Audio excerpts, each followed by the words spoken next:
Hi guys, Sarah the Intuitive Tech Witch here, bringing you website branding and long-term content strategy tips in 10 minutes or less. Today, I want to talk about driving website traffic and 5 easy ways that we can do that. And I also want to talk about a couple of ways that we can get kind of maybe caught up in what the numbers on our websites say. So let's dive into that first. We want to make sure that we're catching the brand. We want to make sure that we're catching the stories that our brain is telling us.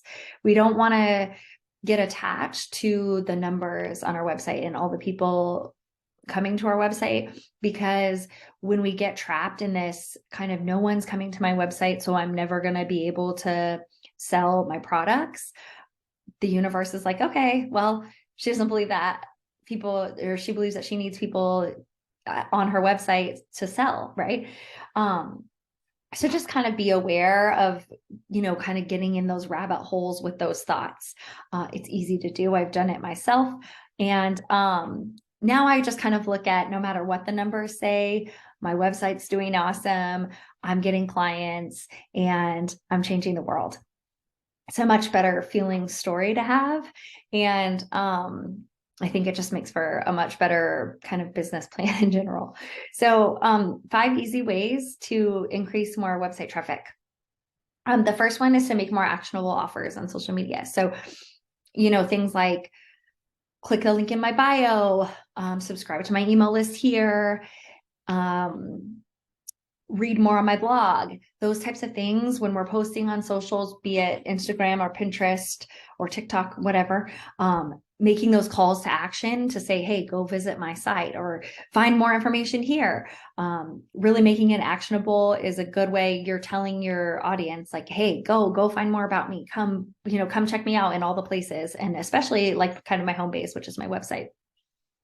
The second one, having a consistent brand so people know it's you.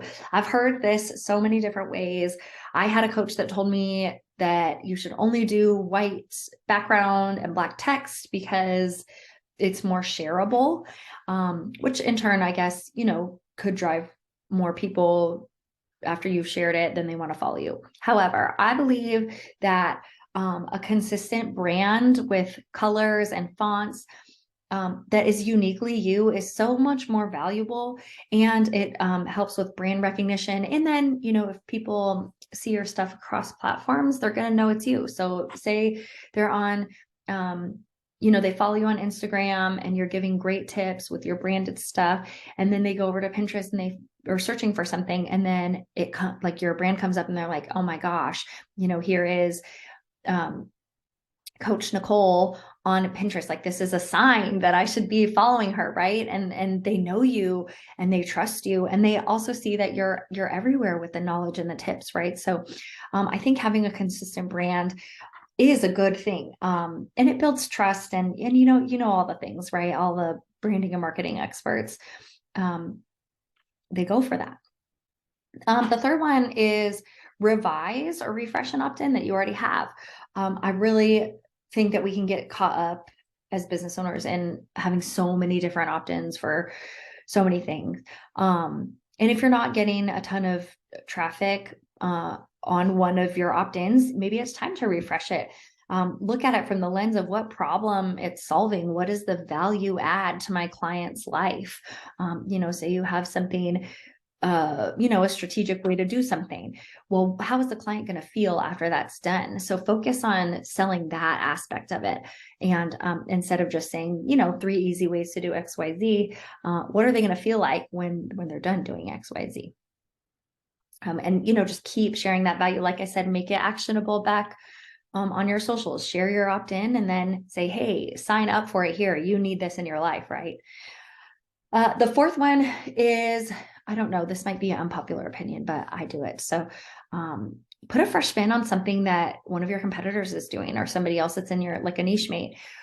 What are they doing? How can you make, what are they doing that you look at and you see looks really successful? And I mean, I'm not telling you to go copy it. I'm asking you, how can you put your own unique spin on it? What kinds of things could you do? Like for me, there are a ton of people that do tech, And there's not a ton of people that really focus on that spiritual and energetic part of a business, right? So I really like to kind of look at some things that I see. You know, a lot of people have checklists and websites. Okay, well, how can I make that, you know, a little bit more spiritual and energetic and put my own fresh spin on it? And then the fifth one, and I love this one, show up and keep showing up as if your audience loves to hear from you. I know sometimes, especially in the beginning and even in the middle parts, we get caught up in saying like, oh, am I talking too much? Am I making too many offers? I don't want to come across as salesy. But what if you just assumed that your audience is like, oh, yes, Coach Nicole is sharing something. I would love to see what she has to say. You know, the energy behind that is so much different than if you're showing up and posting like, oh, they're going to get sick of me. They're not going to want to hear what I have to say. So assume your audience loves you. Why wouldn't they? Like, you are great, an awesome coach. You're a powerful person and you're changing the world. So yes, your audience wants to hear from you. They would love to hear from you. So that's my spiel. That was way less than 10 minutes. If you guys found this video helpful, please go ahead and click the subscribe link below. I look forward to like hearing from you. Let me know in the comments what you guys like to do to drive more traffic to your website, or what tip you love the most. I would love to know. And as always, you guys can find me on my website, sarahmartzliff.com. I hope to hear from you soon. Have a good one.